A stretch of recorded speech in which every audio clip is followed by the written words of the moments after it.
Hello friends, मैं doctor संध्या।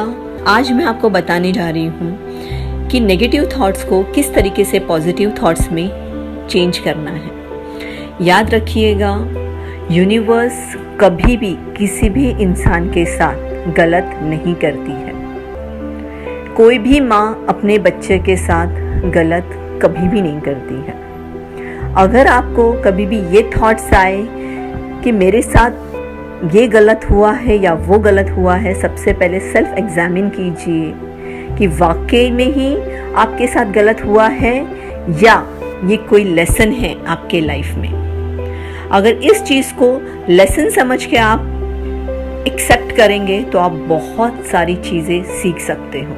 लेकिन अगर इसे आप मेरा नसीब खराब है, मेरे ही साथ क्यों हो रहा है, मैं ही हमेशा क्यों, तो आप लाइफ में और भी बुरे दलदल में फंसते जाओगे। फॉर एग्जाम्पल, हम एक सीड लेते हैं, चाहे फिर वो आम का हो या बबूल का हो।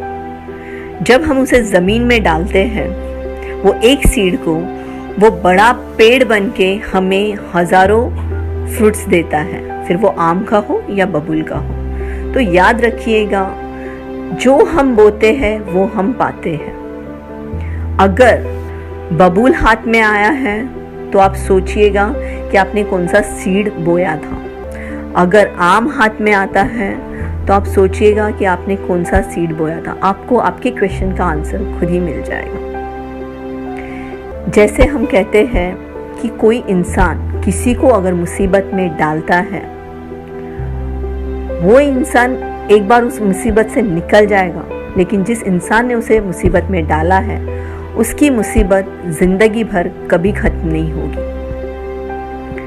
आज बहुत सारे ऐसे एग्जाम्पल्स हैं इस दुनिया में। सबसे बड़ा एग्जाम्पल है ट्विन टावर का। जिस दिन वहाँ पे ये जो बहुत बड़ा हादसा हुआ था, बहुत सारे लोग मर गए थे। उस टाइम पे ऐसे भी लोग हैं वहाँ पे जो काम करते थे, वो वहाँ तक पहुँच नहीं पाए थे। बहुत सारे इंसिडेंट्स हैं, अगर आप उसके डॉक्यूमेंट्रीज देखोगे तो कितने सारे लोगों ने कहा है कि जिस दिन ऑफिस निकल रहा था उस दिन बेटी ने बहुत ज़्यादा ज़िद की कि नहीं पापा, आज आप मत जाओ, आज मेरा बर्थडे है, आपको मेरा बर्थडे सेलिब्रेट करना है। और वो ज़िद करने लगी कि आपको ही केक लेके आना है। और उस चक्कर में उसका ऑफिस में जाना लेट हो गया। उस वक्त उसने अपनी वाइफ के साथ इतना झगड़ा किया, अपने बेटी के साथ में उसने अच्छा बर्ताव नहीं किया कि तुम लोगों के वजह से पता नहीं आज क्या होने वाला है, ये होने वाला है। बहुत सारे आर्ग्यूमेंट्स और फ्रस्ट्रेशन उसने निकाले। बहुत सारे ऐसे लोग थे, उस दिन उनका वहाँ पे इंटरव्यू था। बहुत सारे ऐसे भी लोग थे जिनका प्रेजेंटेशन था और वो पहुँच नहीं पाए। उस वक्त उन लोगों ने इतना ज़्यादा भगवान को कोसा, अपने आप को कोसा, अपने नसीब को कोसा। लेकिन जब ये इंसिडेंट्स उन्हें पता चला, उन्होंने सबसे ज़्यादा भगवान को थैंक्स किया।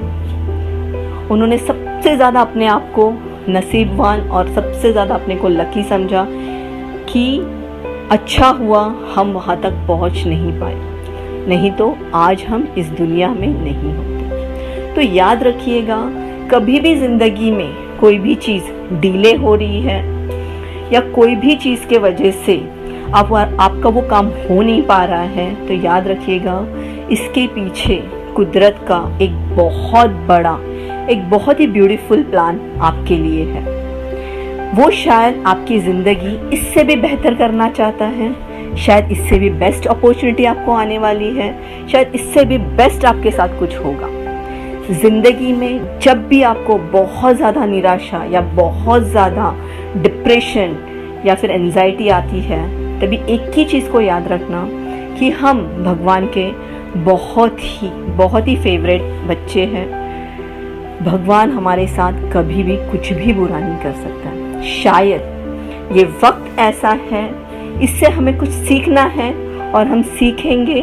शायद ये कोई एग्जामिनेशन पीरियड है और हमें अच्छे पेपर्स लिखने हैं और पास होना है। ये थॉट प्रोसेस हमेशा याद रखना। ज़िंदगी में जब भी आपको लगता है कि आप फेलियर्स के स्टेप पे खड़े हो, सब कुछ अंधेरे में है, तो याद रखना, कहते हैं ना, जब भी फोटो क्लिक होता है और जब उस नेगेटिव को धोया जाता है तो वो अंधेरे में ही होता है, तब जाके बहुत अच्छा एक फ़ोटो क्रिएट होता है। लाइफ में कोई भी चीज़ बिना कारण के नहीं होती है, हर चीज़ के पीछे एक कारण होता है और वो कारण बहुत अच्छे के लिए होता है।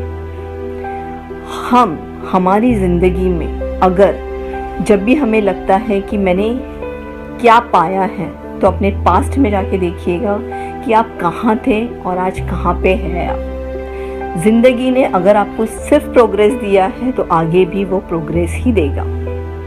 अगर आपको लगता है कि लाइफ हमें कुछ सिखाना चाहती है या हमें कुछ सीखना है, तो सबसे पहले आपको ध्यान रखना है कि अपने अंतरात्मा में आपको झांक के देखना है कि ज़िंदगी में हमारे डीड्स क्या हैं, कौन से डीड्स हमने किए हैं। अगर आपको सच्चे दिल से और किसी के सामने आपको ये कन्फेस नहीं करना है, सिर्फ और सिर्फ मिरर में खड़े रह के अपने आप से आपको कन्फेस करना है।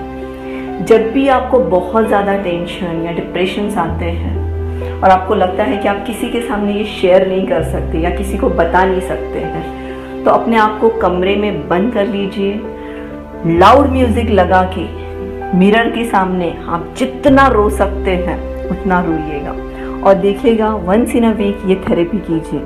आपको इतना अच्छा फील होगा, आपको लगेगा आपका मन हल्का हुआ है और आप शांत हो जाएंगे। ये सारे ऐसे छोटे छोटे थेरेपीज़ हैं जो आपको नेगेटिव से पॉजिटिव थॉट्स की तरफ लेके जाएंगे। Thank you.